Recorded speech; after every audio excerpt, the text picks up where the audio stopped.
Hello aspirants, welcome to career launcher UPSC CSAT YouTube channel. आज हम बात करने वाले हैं सीसैट के एग्जामिनेशन के पैटर्न के बारे में। जो लास्ट वीडियो हमने करी थी उसमें हमने सीसैट की सारी बेसिक्स डिस्कस करी थी, जो बहुत इंपॉर्टेंट है for any student who is starting their UPSC civil service exam preparation. आज हम बात करने वाले हैं सीसैट एग्जाम के पैटर्न एज अ होल की, एंड इस वीडियो में हम लास्ट 6 इयर्स के पेपर्स, सीसैट पेपर्स का एनालिसिस करेंगे topic wise, section wise. So it will be a very informational video and it will give you absolute clarity about what topics comes into the CSAT examination and CSAT के exam का question wise pattern क्या है, topic wise pattern क्या है. So CSAT की अगर बात करें तो CSAT क्या है? Civil services aptitude test. Official language में इसको बोलते हैं जनरल स्टडीज पेपर 2. ये यूपीएससी प्रीलिम्स एग्जामिनेशन का पार्ट है और इसको क्वालिफाइंग पेपर होता है ये. मतलब इसमें आपको सिर्फ क्वालिफाई करना है, पासिंग मार्क्स लाने हैं. एंड पासिंग मार्क्स कितने होते हैं? 33%. 200 मार्क्स का ये पेपर होता है. 80 क्वेश्चंस आते हैं. 2.5 मार्कर हर क्वेश्चन होता है. टोटल ड्यूरेशन 2 आवर्स की होती है एंड 66 मार्क्स हमको स्कोर करने होते हैं. एक इंपॉर्टेंट चीज, नेगेटिव मार्किंग होती है. सो एवरी क्वेश्चन 2.5 मार्क्स का होता है, बट 1/3 नेगेटिव मार्किंग होती है अगर आप किसी भी क्वेश्चन को रॉन्ग आंसर करते हैं तो. So this is some basics about CSAT. अब जाते हैं एनालिसिस पे. तो सबसे पहले मेन सेक्शंस कौन कौन से होते हैं सीसैट के पेपर में? तो एक वर्बल का सेक्शन है जिसको इंग्लिश या रीडिंग कॉम्प्रिहेंशन बोलते हैं. एक रीजनिंग का सेक्शन है जिसमें लॉजिकल रीजनिंग और एनालिटिकल रीजनिंग बेस्ड क्वेश्चंस आते हैं. और एक क्वांट का सेक्शन है जिसमें मैथ्स के क्वेश्चन होते हैं, general mental ability and basic numeracy based questions आते हैं. तो अगर हम पूरा सिलेबस बात करें तो उसको अगर 3 बड़े बकेट्स में अगर हमको डिवाइड करना है तो वर्बल, रीजनिंग एंड क्वांट, ये 3 बकेट्स आते हैं. अब इन 3 बकेट्स को अलग अलग एक बार समझते हैं कि किस तरह के क्वेश्चन आते हैं, किस तरह के टॉपिक्स आते हैं. तो सबसे पहले बात करते हैं, अगर लास्ट 6 इयर्स के पेपर का एनालिसिस करें इन्हीं तीनों सेक्शंस के बेसिस पे. सो जो ब्लू सेक्शन है आपका, ये जो ब्लू कलर से है, दिस इज बेसिकली आपका वर्बल यानी रीडिंग कॉम्प्रिहेंशन का सेक्शन. अब अगर देखें 2019 में 30 क्वेश्चंस थे रीडिंग कॉम्प्रिहेंशन पैसेजेस से. 2020 में 26, 27 21 में, 22 में 27, 23 में 26 and 24 में 27. So on an average round about 26 to 27 questions आपको पैसेजेस के, जहां पे आपको एक पैसेज रीड करना होता है, उस पैसेज के बेसिस पे कुछ क्वेश्चंस के आंसर देने होते हैं. तो out of 80 round about 25 to 27 questions आपको पैसेजेस बेस मिलेंगे. जो रेड सेक्शन है दिस इज रीजनिंग. सो अगर हम रीजनिंग की बात करें तो आप देखेंगे राउंड अबाउट 15 से 20 क्वेश्चन, 15 से 20 question reasoning based, logical reasoning and analytical reasoning based questions आपको मिलेंगे out of 80 questions in the CSAT paper. And जो ग्रीन सेक्शन है this is quant, that is maths based questions. Almost half of your paper. अगर हम 2024 के exam की बात करें तो 38 क्वेश्चंस क्वांट सेक्शन से आए थे. 23 की बात करें तो 43 questions out of 80 are from quant sections. So almost 50% of your paper comprises of quant maths based questions. So with this thought in mind, let's decode each and every section one by one in topics and understand last 6 years paper analysis topic wise also. सबसे पहले verbal की बात कर लेते हैं. इसमें majorly क्या आता है? Reading comprehension based question. जैसे मैंने आपको बताया, you have to, there will be a passage, उस पैसेज को पढ़ के आपको कुछ क्वेश्चंस के आंसर देने हैं. यूजुअली पैसेज 3 तरह के आते हैं. एक पैसेज आता है जिसमें आपको 1 क्वेश्चन, तो एक पैसेज पढ़ के एक क्वेश्चन का आंसर देना होता है. लेवल 2 पैसेजेस होते हैं जहां पे एक पैसेज पढ़ के 2 क्वेश्चंस के आंसर देने होते हैं. एंड लेवल 3 पैसेजेस होते हैं जहां पे आपको एक पैसेज पढ़ के 3 क्वेश्चंस के आंसर देने होते हैं.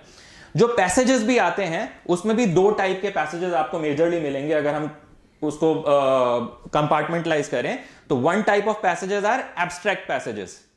कुछ भी, anything which is non related to whatever you are studying can come. For example, the passage given out here, it is an actual CSAT 2024 examination passage.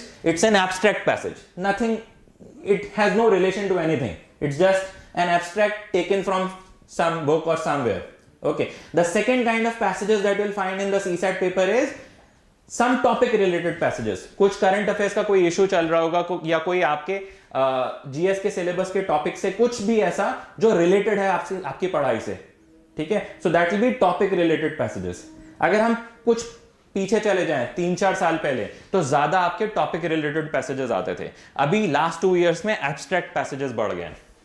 So this is something that is happening. Questions किस तरह के आते हैं? तो questions assumption based questions आते हैं। For example ये जो क्वेश्चन है ये assumption बेस्ड क्वेश्चन है। इसके अलावा inference बेस्ड क्वेश्चन आते हैं। You can read this question, this is an inference based question, and conclusion based questions आते हैं।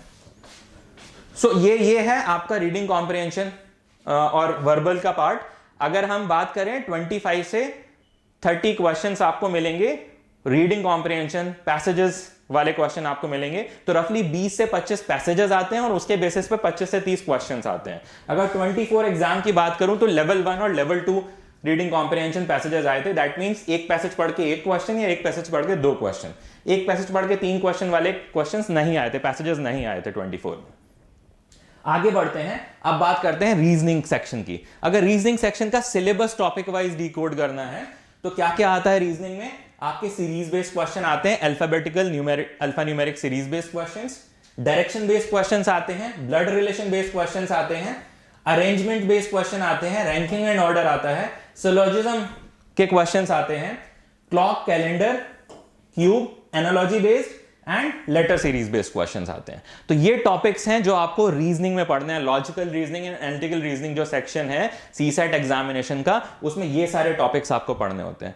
अब इन टॉपिक के बेसिस पे लास्ट 6 ईयर के पेपर को एनालाइज करते हैं एंड देखते हैं कि किस टॉपिक से कितने क्वेश्चन यूपीएससी पूछता है।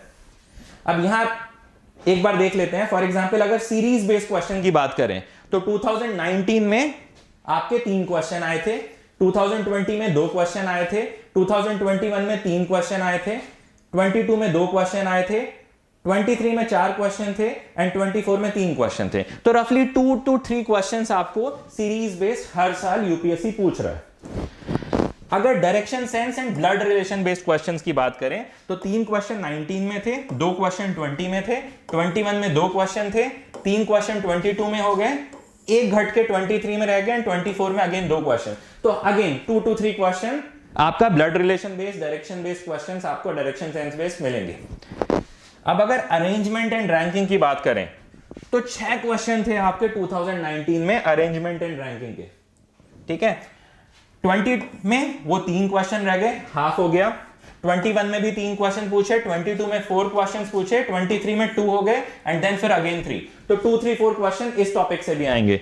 तो अभी तक जो हम देख रहे हैं सीरीज हो गया, डायरेक्शन एंड ब्लड रिलेशन हो गया, arrangement and ranking, 2 to 3 questions, थोड़ा बहुत डिफरेंस आपको मिलेगा।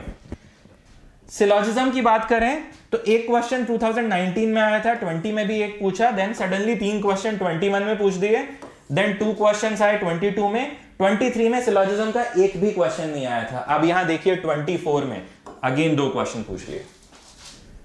So again see my point here is that we call UPSC in a little humorous way unpredictable service commission, and this is this is what happens in the CSAT paper, that you cannot actually rely on any of the topic that इससे question पूछा ही जाएगा, ये बहुत most important topic है। That's what UPSC does to the examination paper. If you see last 6 year papers, there are a lot of changes in terms of number of questions from a topic. So you cannot pinpoint a topic. आप किसी भी topic को pin point करके या आपने ये 10 topic select कर लिए और बस इन्हीं के बेसिस पे पेपर निकल जाएगा, it will not be a good strategy. Okay, so आपको पूरा सिलेबस पढ़ना है। Okay, let's go ahead. Clocks and calendars की अगर बात करें जो सबसे ज्यादा आता है रीजनिंग के सेक्शन में, तो क्लॉक्स एंड कैलेंडर के 4 क्वेश्चन थे 2019 में, 20 में 1 हो गया, 21 में 5 क्वेश्चन हो गए, 22 में अगेन 4 क्वेश्चंस पूछे, 23 में 1 आ गया, बट 24 में again 4 questions. So you can see 1 question 5 questions from the same topic in different years. It's big difference. Okay, so आपको बहुत ध्यान रखना है कि आपको सारे टॉपिक्स टच करने हैं। जो टॉपिक्स आपको इजियर लगते हैं उन पे थोड़ा ज्यादा प्रैक्टिस करनी है, बट किसी भी टॉपिक्स पे, किसी भी 5-10 टॉपिक्स पे रिलाय नहीं करना है सीसेट के पेपर में। ओके, अब आगे बढ़ते हैं। लेट्स अंडरस्टैंड क्वांट, मैथ्स का सिलेबस। ओके, अगर हम मैथ्स की बात करते हैं तो मैथ्स के सिलेबस में प्रॉफिट लॉस आता है, सिंपल इंटरेस्ट, कंपाउंड इंटरेस्ट आता है, परसेंटेज आता है, एवरेज बेस्ड क्वेश्चंस आते हैं, ratios, time and work, time speed distance, agent and partnership based question, permutation combination and probability, number system, number series, mensuration, mixture, pipe and cistern. तो ये सारे topics हैं जो आपको क्वांट में general mental ability and basic numeracy जो actual examination syllabus में लिखा हुआ उसमें जो टॉपिक्स पढ़ने हैं वो ये सारे टॉपिक्स पढ़ने होते हैं हमें। अब अगर हम इन टॉपिक्स का लास्ट 6 इयर्स का एनालिसिस देखें तो आपका simple interest, compound interest and profit loss discount 3 question 2019 में थे, 20 में 2 क्वेश्चन थे, 21 में 1 question, 1 question, 1 question and 2 question. So 1 to 2 question आपको इस पर्टिकुलर टॉपिक से, simple interest, compound interest and profit loss discount. If we talk about percentage and averages, 11 question in 2019, 5 question in 2020, 8 questions in 21, 5 question in 2022, 1 question in 23 and 5 question again in 24. So एक topic जो आपका percentage and averages, एक year में 11 question पूछे जाते हैं, एक year में 8 एंड देन सडनली 2023 में 1 क्वेश्चन एंड 24 में 5 questions. That's what I'm telling you. Do not rely on few topics only in CSAT. अब अगर हम रेशियोज की बात करते हैं, 2 क्वेश्चन 2019 में, 2 क्वेश्चन, 3 क्वेश्चन, 1 क्वेश्चन, 0, 23 में एक भी क्वेश्चन नहीं पूछा एंड सडनली 24 में 3 क्वेश्चन पूछ लिए रेशियो से। Time work and time speed distance का टॉपिक की अगर बात करें तो 1 question 2019, 3 question, 3 question, 4 questions, 2 questions, 3 questions. So 2 to 4 questions आपको time speed distance, time and work related मिल जाएंगे। Permutation combination again very interesting, just check out here. अगर permutation combination 2019 2 question, 23 question, it is consistent, 3 question, suddenly 22 7 questions. So till 2019 to 21 UPSC were asking 2 to 3 questions in permutation combination. Suddenly in 2022 they have asked 7 questions and 23 they have asked 11 questions from permutation combination and 24 0 questions. So see, you can see the unpredictability in the examination paper that they're being set it up. Number system की अगर हम बात करते हैं तो 8 question 2019 में, 18 question 2020 में, 9 questions, 14, 23 and 21. Super important topic. हमेशा highest number of question in quant is being asked from number system. But again यहां भी variation है. Okay? Number series based questions की अगर हम बात करते हैं, 3 question, 1, 3, then 2 questions, 2 questions and 3 questions. So 2 to 3 question number series based questions आपको मिलेंगे and rest miscellaneous questions. So you can see that अगर हम CSAT के एग्जामिनेशन पेपर को टॉपिक वाइज जब हमने एनालाइज किया, we can understand that topic wise there are a lot of variants. Okay, so important takeaway from this analysis, from this video is that you have to cover the whole syllabus. Please do understand it is not easy. Seeing last 2 years paper, CSAT को qualify करना बहुत आसान अब नहीं रह गया है। वो 66 मार्क्स लाना भी एक डिफिकल्ट सिचुएशन हो गई है काफी स्टूडेंट्स के लिए। We have seen many cases जहां पे स्टूडेंट्स का जनरल स्टडीज का कट ऑफ क्लियर हो गया बट CSAT की वजह से अटेम्प्ट रह गया। We call CSAT an attempt eater because of that. So what you need to do, the strategy for CSAT should be that you have to cover the whole syllabus, you have to go through each and everything. जो चीज आपको ज्यादा अच्छे से आती है, जो चीज आपको इजी लगती है, उसमें प्रैक्टिस ज्यादा करनी है बट बाकी कुछ को ओवरलुक नहीं करना है।